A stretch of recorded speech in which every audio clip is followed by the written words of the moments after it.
Hi மேலாம், எப்படி இருக்கீங்க? இன்றைக்கி வந்து ஃபிஷ் குழம்பு வைக்க போகிறேன். எல்லாம் எப்படி இருக்கீங்க? வெங்காயம் தக்காளி வெட்டி வச்சாச்சு. பாருங்கள், மீன் குழம்பு வைக்க போகிறோம். நான் என்னோடய ஸ்டைலில் எப்படி வைக்கிறேன்னு பாருங்கள். போகிறோம் எப்படி வைக்க போகிறோன்னு பாருங்கள். சரி, போட்டுங்கம்மா. பட்டு தான் இன்றைக்கி சமைக்க போகிறாரு. இந்தாங்க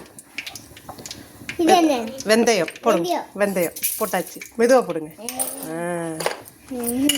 அப்புறம் கார்லிக் வச்சுக்க போடண்டா. கடுகு வெந்தயம் வணக்கட்டும். எப்படி இருக்கு? சவக்கட்டும், கொஞ்சம் சவக்கட்டும்.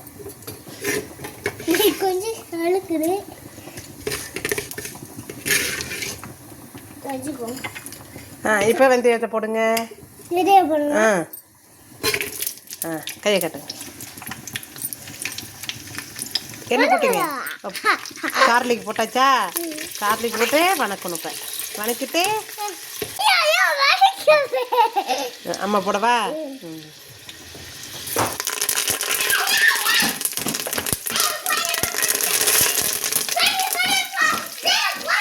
மண்சட்டில் சமைக்கிறோம் இன்றைக்கி மீன் குழம்பு.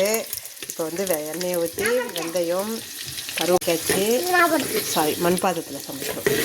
மண் பாத்திரம் எல்லாத்தையும் போட்டு வணக்காச்சு. இப்போ வெங்காயம் போட போகிறோம். என்ன போட போகிறோம்? வெங்காயம்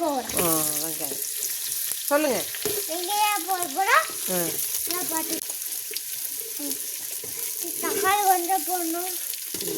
இது நல்லா விளங்கினதுக்கு அப்புறம் தக்காளி எல்லாம் போடணும். ஓகேவா?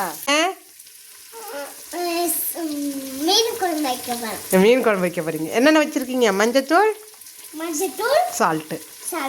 இப்போ போட போகிறோம். போடுங்க. கொஞ்சம் வணங்கிறதுக்கு மஞ்சத்தூள் போட்டாச்சு. கொண்டாங்க. மிக்ஸ் பண்ணுங்க.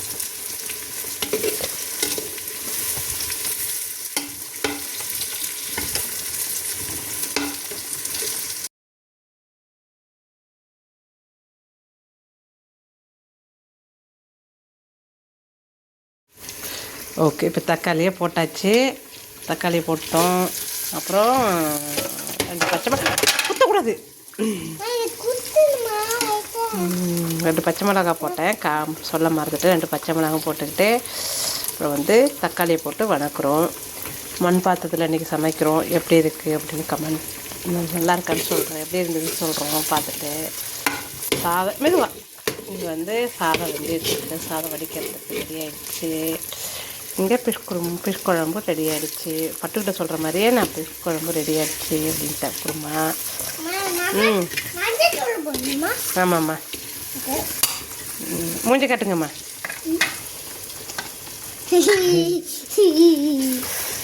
வெங்காயம் தக்காளி போட்டு நல்லா வதக்கியாச்சு.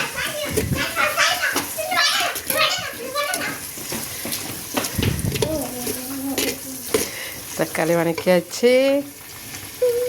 இங்கிட்டு ஃபிஷ்ஷு ரெடியாக இருக்குது. சாதம் பொங்கி பட்டு ஃபிஷ் குழம்பு வச்சிட்ருக்காங்க. அப்புறம் நான் மாங்காய் வெட்டி வச்சுருக்கேன். மாங்காயும் போடுறேன்னா நாங்கள் போடுவோம் மீன் குழம்புக்கு. மாங்காய், முருங்கைக்காய் போடுவோம், எல்லாமே போடுவோம் ஃபிஷ் குழம்பு. வெங்காயம் தக்காளி நல்லா வணங்கிறதுக்கப்புறம் மசாலா போடலாம் பார்க்கலாம்.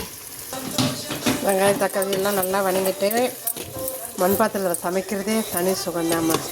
இந்த வாசனையே நல்லா செம்மையாக இருக்குது. மசாலா போட்டு கொட்டுங்க. எத்தனை ஸ்பூனு? 1 ஸ்பூன் போட்டிருக்கோம். இன்னொரு வெயிட் பண்ணி இதை வச்சுக்கோங்க. அவ்வளோதான்.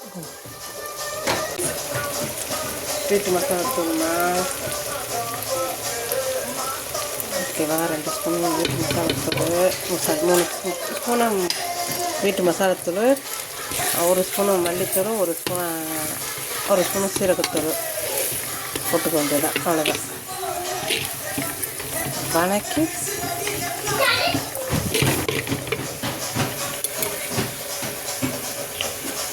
அப்புறம் புளி கரைச்சி வச்சுருக்கல புளி கொஞ்சம் எப்படி இருக்குன்னு டேஸ்ட்டு அப்புறமா சொல்கிறோம். செம்ம டேஸ்ட்டாக இருக்குது. மண் பாத்திரத்தை வச்சு ரொம்ப வருஷம் ஆச்சு சாப்பிட்டு. ஊருக்கு போகிறப்ப சாப்பிட்றது அவ்வளோதான். அதுக்கப்புறம் இப்போ தான் சமைச்சு சாப்பிட போகிறோம். கொதிச்சிட்ருக்கு குழம்பு. இப்போ மாங்காவை போட போகிறோம். குழம்பு வச்சுட்டு மாங்காய் போட்டுட்டு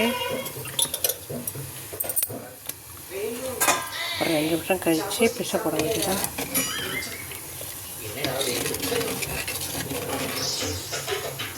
மற்ற பாத்திரத்தை வைக்கிறதுக்கும் அந்த மண் பாத்திரத்தில் வைக்கிறதுக்கும் வித்தியாசம் நிறையாவே இருக்குமா. அந்த மண் பாத்திரத்தோட வாசனை, அந்த குழம்போட வாசனை செம்மையாக இருக்குது. நல்ல வாசனை சூப்பராக இருக்குது. யாரெல்லாம் வந்து மண் பாத்திரத்தில் சமைச்சு சாப்பிட்டீங்க இல்லை ரொம்ப நாளாச்சு நானும் மிஸ் பண்ணுறேன் மண் பாத்திரம் சாப்பிட்றவங்க சாப்பிட்டு ரொம்ப நாளாச்சு அப்படின்னு மிஸ் பண்ணுறீங்க, கமெண்ட் பண்ணுங்கள், லைக் பண்ணி ஷேர் பண்ணுங்கள், சப்ஸ்கிரைப் பண்ணுங்கள். தேங்க்யூ. வாங்க மீனை போட்டுடலாம். கிளைமேட் இன்னைக்கு நல்லா இருக்குது. செம்மையாக மீனை போட்டு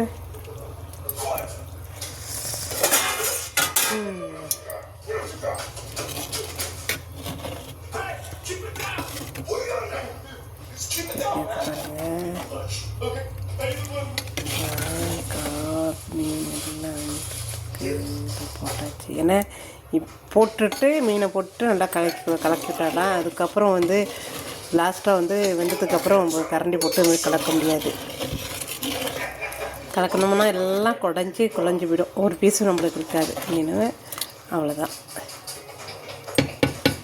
இப்போ ஃபைனலாக ஒன்று நான் போட போகிறேன் பாருங்கள். மீன் போட்ட 2 நிமிடத்துக்கு அப்புறம்